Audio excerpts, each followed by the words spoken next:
Yeah, I mean, just starting out, they have a brand new website, and then okay, Hmm. they want to start doing some marketing. What you Hmm. typically see people do? Well, let's say it's a new business. They are a local company and they're a roofer. That's very popular. There's a ton of roofers, it's very saturated. But how are you going to make the most of your advertising dollars, or what would be the best step for you to be successful right off the bat?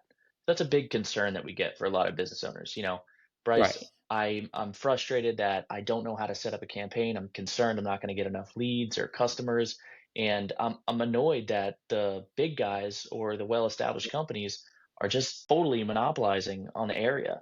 So we'll look at competition, and the recommendations I would make go based off of their sales process. So this is going back to that consultative approach. What can I learn about ABC Roofing Company that can tell me what I think would be the best fit for their strategy? If he tells me that they have a super strong sales team with 8 sales reps that are sitting by the phone. They're not only cold calling, but they're also taking warm leads. I think I would recommend a campaign that's going to get them a lot of volume. If it's a strong sales team and they can take a lot of leads throughout the day, Facebook ads would be great. Backtrack a little bit. If I find out that this roofing company is a one-man show, or it's a family owned and operated business with just a husband wife combo, the wife is the office manager, the husband's the sales guy, the operations. I think I'm going to lean towards more of a Google Ads or some type of search campaign that will drive phone calls to them, so they're less worried about staying up with a cadence to be in touch and have more of a active sales process. Instead, it's more of like a passive approach to get them inbound traffic instead of putting a ton of effort into reaching out and doing phone calls. Does that make Makes sense? sense. Makes sense. Yeah, it does.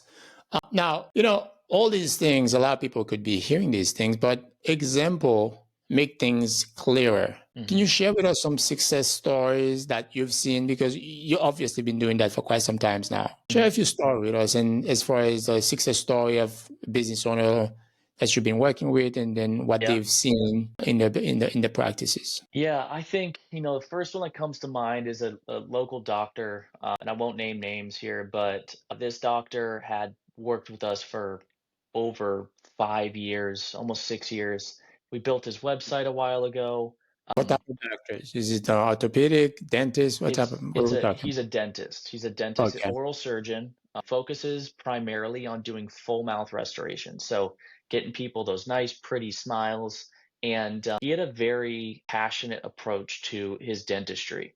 He understood that your confidence comes from your smile. That It is your does. first impression. Right. Um, so I always try to smile. I've been told I've got these cute little dimples, and sometimes it's hard to fend off the old ladies that are pinching my face still. I'm totally kidding.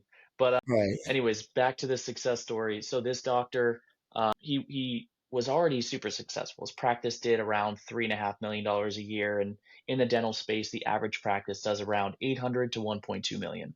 So he's in that $3 to $4 million mark, and his goal was to be at 6 million. So a very, very aggressive goal. And obviously, I mentioned he's doing high level cases, full mouth restorations that can cost anywhere between 25 and 50 grand, depending on the type of like tools and teeth that he was going to be Right. implementing The in the procedure, surgery. the procedure he was going to do. Exactly. So within 1 year of optimizing his site, adding our real live chat agent to his website, which is managed by a real human, we did Yelp ads, Google ads, Facebook ads, programmatic targeting with geofencing, and so much more. We're able to generate him $1.5 million in just 12 months, which is Wow. an insane amount of money. And it allowed him to invest in 3 more practices that he opened up, not just locally, but he branched out to Vero Beach. He put one in Port St. Lucie, Jupiter, and also Palm Beach Gardens. And to this day, is still a very, very successful doctor. Wow. That's amazing. Hmm. Again, Hmm. you have to spend money to make money. Yeah. Absolutely, Yeah. absolutely. I'm But sure I'll, I'll tell you, it wasn't. Uh-huh. Go ahead. I'll tell you in another scenario where it's not just about the amount of money to invest that makes you successful. I will name drop this guy. His name was Jake Fury. Uh, young guy, former professional lacrosse player up in New Jersey, and he had an assisted stretching concept that he knew he could make successful. He called us and he was 2 days away from closing down his business. He had only $1,000 left to his name, and we were able to coach him through giving us this opportunity. Give us the opportunity to make your business successful, and you will not regret it. So we end up setting this guy up with his 4 locations with just $1,000 left to his name. And now he has 8 locations, and he's actually setting up an FDD to start franchising this concept today. So this guy, it's Stretch Recovery Lounge. I mean, he is one of the best success stories we have, and it only took him $1,000 to be Wow. successful. And now look at him; he's got over 8 personally owned locations. He's starting to franchise, and it does take money to make money, but also if you've got the spirit and the work ethic, and you know that you can take a calculated risk, that's also a great opportunity for you as well. Yeah, it's always daunting. Somebody with $1,000 left to their name. Why should I give it to those guys at digital resource? And Mhm. maybe it won't work because people sometimes they tend to be skeptical, Definitely. and sometimes they even, go beyond being skeptical. They are outright negative. So it's like the same thing as a farmer that have those seeds, those last few seeds. He can do two things. He can cook them and eat them, and that's the last one he's probably gonna eat. Or he can Mhm. put it into Mother Earth and wait 6 months, a year, and maybe he'll get a lot more. But it's no guarantee. Exactly.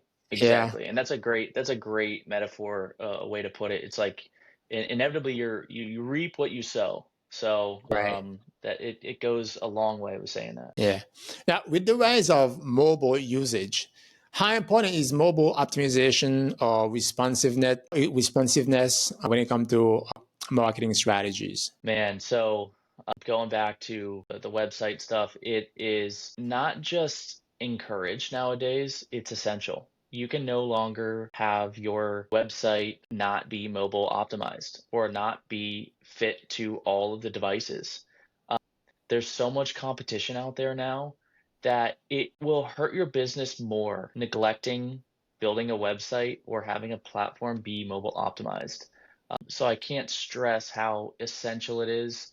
And the data has truly shifted over the years that just shows that well over half the US citizens are using their mobile devices or their tablets to complete a search or take an action online.